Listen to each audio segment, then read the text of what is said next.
शुरुआत में शीतल जी आपसे करना चाहूंगा, ये जो पूरा घोटाला है, घपला हुआ है, इसमें जमीनों का भी मामला है, चढ़ावा का मामला है, और साथ में एक ये और निशिकांत दुबे भी कूद गए हैं। तो इस सब पे मैं आपकी पहली शुरुआती टिप्पणी चाहूंगा जी। देखिए, बहुत सी बातें जो पुरानी हैं उनको मैं बहुत शॉर्ट में बता देता हूँ। 4 तारीख की शाम को मंदिर परिसर में 4 जून को ये बात आम थी कि कुछ चोरी हुई है, चढ़ावे की चोरी करने के मामला कुछ वीडियो में दिखा है, सीसीटीवी के फुटेज में दिखा है। जो प्रबंधन उस समय था, जिसके अगुआ चंपत राय थे और सहयोगी मिश्रा जी थे, और बाहर से उसमें गोपाल राव थे, ये लोग सब थे मंदिर के परिसर में। इन लोगों ने उसके बाद पुलिस के कुछ लोगों को लिया और कुछ अपने कर्मचारियों को लिया, और ये जिन लोगों पर उनको शक था, जो नोट गिनने के काम में उनका यहाँ स्टाफ था, उन सब के घरों पे उन्होंने छापे मारे और कुछ कैश बरामद किया, कुछ डॉलर, कुछ सोना चांदी, कुछ जो शुरू में फर्द में आया है वो बरामद हुआ। उसको ले आए, उसको लाके लॉकर में रख लिया, लेकिन कोई पुलिस में शिकायत या कहीं कोई शिकायत उकायत करने का कोई मन वहां नहीं था। इस तरह का वातावरण 4 तारीख की शाम को था। 5 को भी यही चला, लेकिन 5 को अयोध्या में खबर फैल गई, क्योंकि हजारों कर्मचारी वहां काम करते हैं, 1000 से ज्यादा। उन सबके शहर में सबसे रिश्ते उश्ते होते हैं। इस तरह की बात किसी कैंपस में हो तो वो अपने जानकारी वाले लोगों में फोन फान करता ही है, तो फैल चुकी थी बात और पत्रकारों वगैरह सबको पता थी। लेकिन राम मंदिर का मामला था। उत्तर प्रदेश में योगी जी की सरकार, जो हर हफ्ते 2 बार वहां विजिट करने आते हैं, 50,000 करोड़ से ज्यादा सरकार ने वहां खर्च किया हुआ है तमाम तरह के इंफ्रास्ट्रक्चर पर अब तक। और योगी जी की ख्याति है कि साहब वो घर गिरवा देते हैं लोगों के, और उनकी पुलिस जो है किसी को भी गोली मार देती है, एनकाउंटर कर देती है, किसी को भी लंगड़ा कर देती है। तो एक जनरल फियर है सोसाइटी में बहुत बुरी तरह से। उसका असर पत्रकारों में भी है। कौन अपना घर गिरवाना चाहता है और कौन गोली खाना चाहता है। जो 2-3 पत्रकार यहाँ लिखते हैं थोड़ा बहुत योगी जी के बारे में खिलाफ, अभिषेक उपाध्याय और एक और हैं, उन सब लोगों को सुप्रीम कोर्ट से अभयदान मिला हुआ है। उनके खिलाफ भी मुकदमे हो गए थे, वो तो उसके खिलाफ सुप्रीम कोर्ट गए, वहां से वो अभयदान लेके आए हैं, तो थोड़ा बहुत लिखते हैं। तो ऐसे आतंक के वातावरण में 6 तारीख को ये खबर तैरती रही, लेकिन किसी को हिम्मत नहीं हुई करने की। लेकिन 2 पत्रकारों ने, जिनका सत्य हिंदी पे आप लोगों ने वीडियो देखा होगा, एक पांडे जी हैं और एक सिंह साहब हैं, इन लोगों ने उसको 7 तारीख को 11 बजे फेसबुक पे लिख दिया। उनके लिखने के बाद अभिषेक उपाध्याय, जिनको मैंने कहा कि सुप्रीम कोर्ट से अग्रिम जमानत पर है कि उनको अरेस्ट नहीं किया जाएगा, उन्होंने एक पोस्ट लिखी। उन्होंने भी सावधानी से लिखी और स्वप्न अपने बताते हुए लिखी। उस पोस्ट के लिखने से अखिलेश यादव का ऑफिस सक्रिय हुआ। अखिलेश यादव के ऑफिस ने अपने अयोध्या ऑफिस में पवन पांडे, जो उनके विधायक रहे हैं पूर्व, उनको फोन ऑन किया कि भाई क्या मामला है, ये सब अभिषेक ने लिखा है। अभिषेक इस समय चर्चित है उत्तर प्रदेश में सरकार के खिलाफ खबरें लिखने में। तो वहां से वो पवन पांडे उंडे ने थोड़ी एक्सरसाइज की, तो वो उन लोगों तक पहुंचे जिन्होंने अयोध्या में इस बात को लिखा था, तो पुष्ट हो गई खबर। तो अखिलेश के यहाँ से भी ट्वीट हो गया। वो ट्वीट होते ही, चूंकि अखिलेश के ट्वीट का मतलब है कि 37 लोकसभा सदस्यों वाली पार्टी, तीसरी सबसे बड़ी पार्टी, उत्तर प्रदेश के पूर्व मुख्यमंत्री, बड़ा कद है, तो राष्ट्रीय स्तर पर वो खबर चली गई। और ये ऐसी खबर थी कि राम मंदिर में चढ़ावे की चोरी या डकैती, तो ये तो बात छुपने लायक थी नहीं, तो ये चर्चित हो गई और सोशल मीडिया पे फिर ये उड़ गई बहुत तेजी से। आजकल सोशल मीडिया ही नेतृत्व कर रहा है। धीरे धीरे जो मेन स्ट्रीम मीडिया है उसको भी सोशल मीडिया पे ही मुकाबला करना पड़ रहा है, और हर मुकाबला हारना उसका शुरू हो गया है। तो इस मामले को सोशल मीडिया की वजह से ये मामला प्रखर हो गया, हंगामा हो गया। लेकिन अभी तक मंदिर प्रशासन ने पुलिस को कोई शिकायत नहीं की, जबकि पुलिस को ही ले जाके उन्होंने बरामदगी की थी। और वो कर्मचारी इस बीच मंदिर में ही रहे, वहीं रखे गए। बात आगे बढ़ी, हल्ला गुल्ला हुआ। उसके बाद ये हुआ, जांच हो, एफआईआर हो, पकड़ा जाए, ये घोटाला वो घोटाला, सब चीजें आने लगी आमने सामने। जो पुरानी शिकायतें चल रही थी वो सब सामने आने लगी। दबाव बनते हुए देख 13-14 में फिर एसआईटी का अनाउंसमेंट हुआ मुख्यमंत्री कार्यालय से, लेकिन एफआईआर नहीं हुई। ये भी 1-2 हफ्ते खींचेगा गया, लेकिन मामला बढ़ता जा रहा था। इस बीच बहुत सारे वो लोग निकल निकल के मंदिर प्रशासन के पूर्व लोग सामने आने लगे, जिन्होंने इस तरह की गड़बड़ियों पर पहले आवाज उठाई थी। एक महिपाल नाम के कर्मचारी ये सब वहां संघ के या संघ द्वारा नियुक्त लोग ही वहां हैं। ट्रस्ट तो पूरा उन्हीं का है और जो कर्मचारी भी हैं ज्यादातर सब उन्हीं के हैं। तो महिपाल नाम के एक कर्मचारी का बयान आ गया कि मैंने तो 21 में ही बता दिया था कि वहां सब घपला हो रहा है और मेरी बात नहीं सुनी गई, मुझे को हटा दिया गया। फिर अन्य लोगों का आने लगा जिन्होंने वहां चढ़ावे वगैरह चढ़ाए थे, जेवर और चीजें। तो कुल मिला के इतना दबाव पड़ा कि अल्टीमेटली एक एफआईआर छोटी सी कर्मचारियों पर चोरी वाली एफआईआर एक कर दी गई और उन्हीं कर्मचारियों को जिनके यहाँ से कथित बरामदगी हुई थी उनको उठा के जेल में डाल दिया गया, लेकिन उनका रिमांड उमांड नहीं लिया गया था। जब फिर प्रेशर चूंकि बनता चला गया, प्रेशर कम हो ही नहीं रहा था, तब उसमें से एक आदमी का जो मुख्य था, एक शुक्ला जी, उनका रिमांड लिया गया। नौजवान लड़के हैं, वो अपना पैसा वैसा चुरा चुरा के अपना गर्लफ्रेंड वन पे उड़ा रहे थे, जैसी खबर पुलिस अब दे रही है मार्केट में। तो बात छोटी करने के लिए इसी पर ज्यादा एम्फेसिस हुआ। तो अपना आईफोन वगैरह गर्लफ्रेंड को दे रहे थे और चीजें कर रहे थे, घर वर में कुछ खर्च वर्च कर रहे थे, कार और एक सेकंड हैंड खरीद ली थी। इन सब चीजों की जानकारी जांच जो पुलिस कर रही है उसमें से आई। इस बीच एसआईटी की रिपोर्ट को लेके बहुत सारे लीक, फर्जी और ये सब उड़ते गए। दूसरी ओर जो हमारे यहाँ का सवर्ण दिमाग है उस सोच विचार का, उसने उसमें से एक यादव पकड़ लिया। वो 8 लोगों में एक यादव का भी नाम है, 2 का है, एक का मेन पहले दिन से वही नाम आ रहा था, टिन्नू यादव। तो टिन्नू यादव पे पूरा मास्टरमाइंड और फलाना भाइंड और करोड़ों की संपत्ति और 50 करोड़ का आदमी और लिफ्ट लगी हुई है घर में और ये है वो है, दुनिया भर की अंतहीन कहानियां सब जगह, सारे चैनलों के हीरो टिन्नू यादव। अब जब एसआईटी की रिपोर्ट आई है जो कल से सबके फोन में है, एसआईटी की रिपोर्ट के अनुसार टिन्नू यादव का चोरी में कोई रोल ही नहीं। टिन्नू यादव का कुल गुनाह एसआईटी की रिपोर्ट के अनुसार इतना है कि उनके पास कुछ चाबियां उबियां रहती थी जो इन चाबियों के लिए वो अधिकृत नहीं थे और उनको कोई लिखित उसके लिए चाबियों भी रखने का अधिकार नहीं प्राप्त था।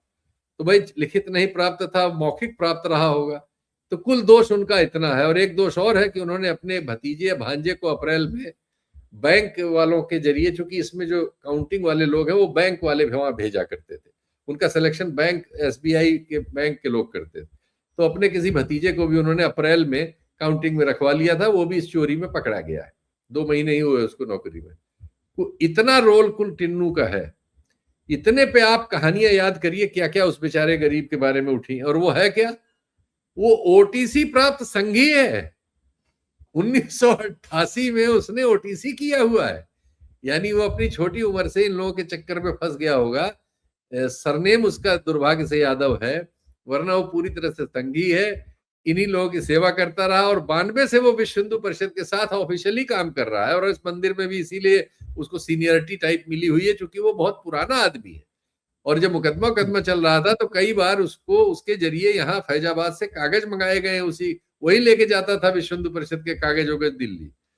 तो वो पुराना आदमी है, उसका यही दोष था। लेकिन यादव लगा है तो उसके यादव के साथ कहानियां जोड़ना शुरू हो गई। और उसमें सबसे नई कहानी अभी पैदा की गई जब मामला बढ़ने लगा और बढ़ा और हल्ला मच रहा था कि चंपत राय का इस्तीफा क्यों नहीं हो रहा है, इनके खिलाफ एफआईआर क्यों नहीं हो रही है। ये सब डाई डाउन करने के लिए चंपत राय मिश्रा जी ने अपना इस्तीफा भी घोषित कर दिया था। उस पर कल वो बैठक हुई, उसमें वो कथित तौर पर स्वीकृत हो गया। लेकिन उसमें पाराशरन साहब जो उसमें एक लीगल एक्सपर्ट है और ट्रस्ट के मेंबर हैं, उन्होंने बताया कि क्या नाम, ये तो हमारे कानून में है कि अगर कोई इस्तीफा लिख देता है तो उसी समय वो स्वीकृत मान लिया जाता है।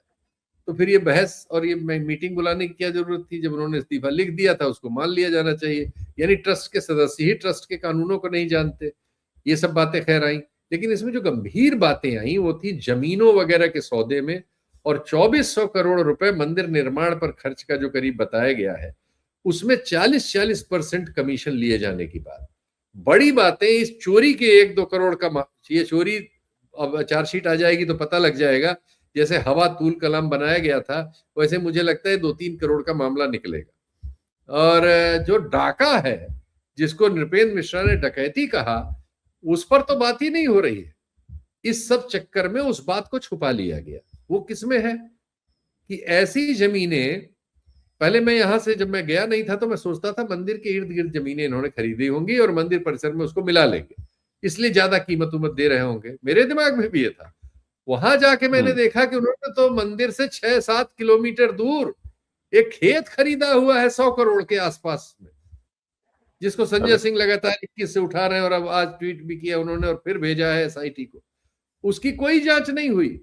और मंदिर के पास अभी जो सौदे हो रहे हैं, 21 का ये सौदा है, ये 26 में जो सौदे हो रहे हैं वो उसकी 1/8 प्राइस में हो रहे हैं।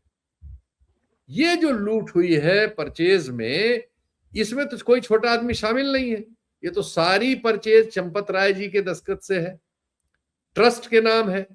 आश्चर्यजनक है कि ये सब रामलला के नाम होनी चाहिए, ये ट्रस्ट के नाम है। तो ये भी पता नहीं इसका क्या तर्क है, जो होगा पता लगेगा। लेकिन वो 2-3 मामले जो जमीन के हैं, वो सारे के सारे इस सब हल्ले गुल्ले में गायब कर लिए गए जो कल हुआ। और कल ये इस्तीफे का नाटक करके कुछ मोहरे पीछे कर लिए गए, कुछ मोहरे आगे कर, नए मोहरे आगे कर दिए गए, और हम लोग भूल जाए और इसी चोरी में हम, जो 1-2 करोड़ रुपए की है, इसी चंदा चोरी में हम रह जाएं। ये प्रयास करने में इस समय का डिस्पेंसेशन लखनऊ, दिल्ली सब लगा हुआ है। और इसीलिए कल एसआईटी की रिपोर्ट लीक कर दी गई, जिससे सारी बातचीत जो है वही केंद्रित हो जाए। उससे सिर्फ इतना भला हुआ है कि ये टिन्नू यादव पे जो तलवार लटक रही थी, वो तलवार, अगर कोई बेशरम ही पत्रकार होंगे उनका तो खैर कोई इलाज ही नहीं है, लेकिन अगर थोड़ी लाज शर्म होगी तो कम से कम वो उस गरीब का नाम नहीं लेंगे। इस बीच एक और भयानक कांड हुआ। डायवर्जन के लिए 3 तारीख, इसी 3 जुलाई की रात को 11:25 पर, ये मैंने फॉरेंसिक ऑडिट किया है इसका, इस खबर का जो मैं आपको बता रहा हूं, और इसके सारे तथ्य हैं मेरे पास, इसलिए मैं आपको अब जरा सा खोल के, क्योंकि काफी बड़ा काम होता है इसमें, बहुत पेजेस में ये सामग्री है, तो मैं थोड़ा सा क्षमा चाहूंगा जरा व्यतिक्रम के लिए। तो 3 तारीख की रात 11 बजे के आसपास एक अकाउंट आसाम से है ट्विटर पे या एक्स पर। तो ये जो अकाउंट है, इस अकाउंट पे, इसका नाम मैं अभी बताता हूं आपको, सोल, एक सेकेंड,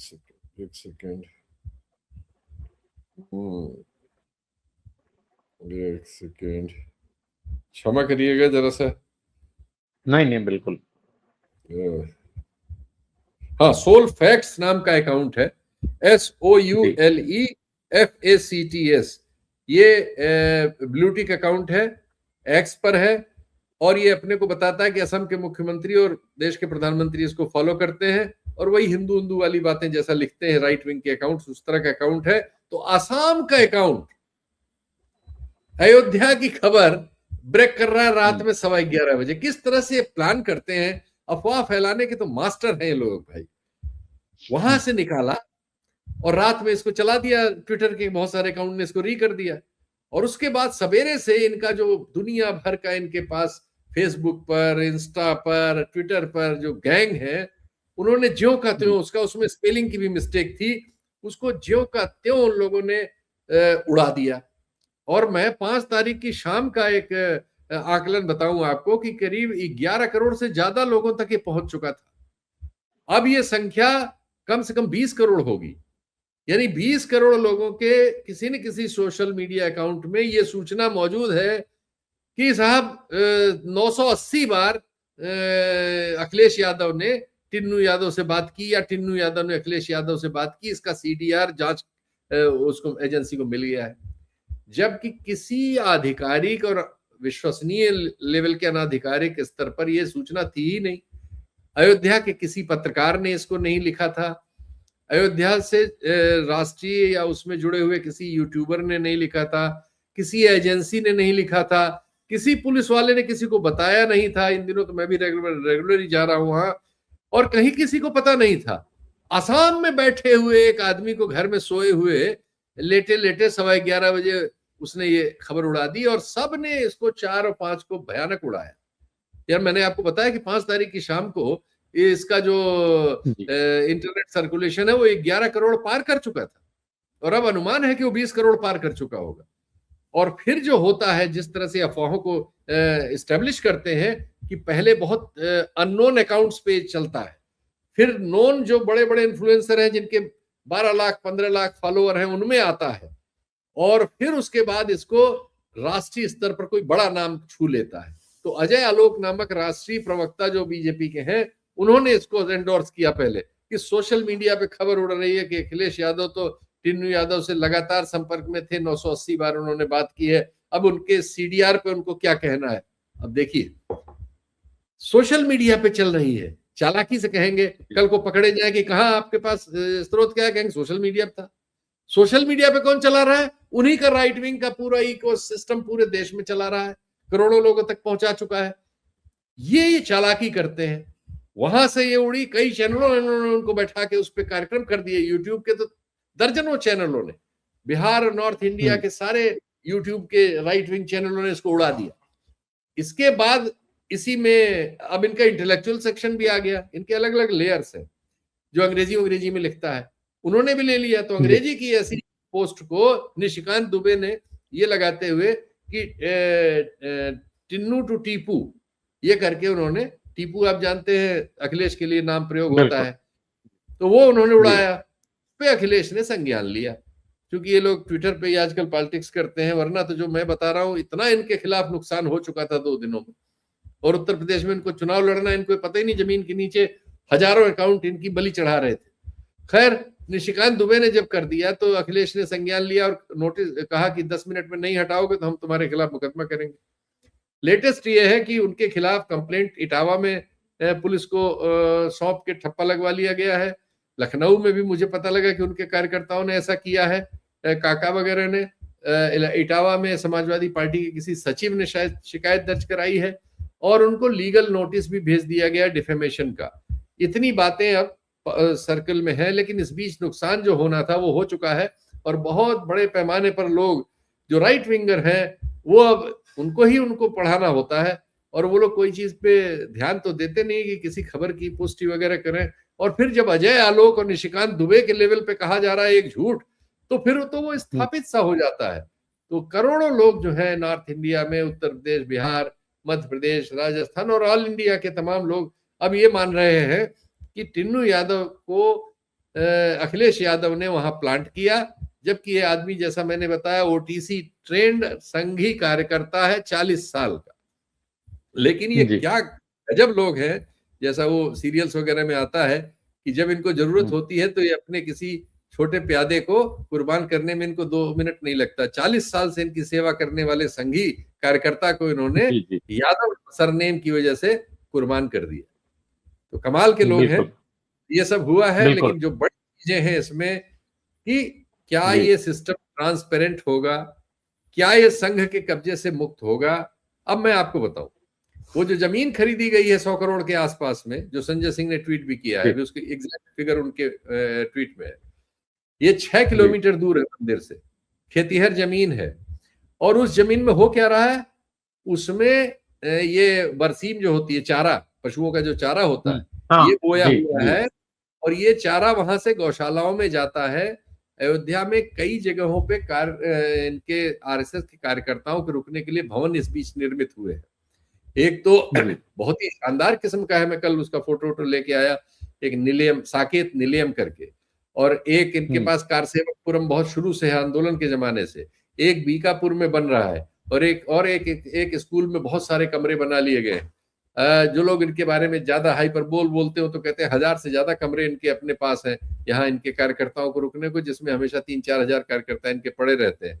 लेकिन अगर मैं उसको स्क्वीज भी कर लूं, 400 कमरे तो कम से कम इनके पास अपने कार्यकर्ताओं को रोकने, खिलाने पिलाने के हैं। तो उनके लिए खाने पीने वगैरह का इंतजाम करने का भी पूरा सिस्टम वहां बना हुआ है। तो कारसेवकपुरम में संघ के जो लोग रहते हैं, उनके लिए जो गौशाला वगैरह है, उसका चारा उस राम मंदिर की खरीदी हुई 100 करोड़ की जमीन में आरएसएस के कार्यकर्ताओं का चारा उत्पादन हो रहा है, और वहां से लाके गोबर डाला जा रहा है। यानी राम मंदिर को पूरी तरह से संघ ने निगल लिया है। वो जो वेटिकन बनाने की उनकी कल्पना है अयोध्या को, वो सरकार के पैसे से, बताइए 67 एकड़ जमीन तो नरसिंह राव इसमें वो कर चुके थे, इस मंदिर के लिए अधिग्रहित कर चुके थे। और उसके बाद बहुत सारी जमीन ये योगी सरकार ने अधिग्रहित करके इंफ्रास्ट्रक्चर में करीब 50,000 करोड़ रुपया खर्च किया उत्तर प्रदेश सरकार ने अयोध्या। इस सब के मालिक आरएसएस के लोग, बिना किसी प्रयत्न के, बिना किसी डील के एक ट्रस्ट बनाई जिसमें सब आरएसएस के लोगों को भर लिया, और उन लोगों ने, वो सब इसके मालिक हो गए, और वो उनके उपयोग में आ रहा है। तो ये दशा है। बिल्कुल।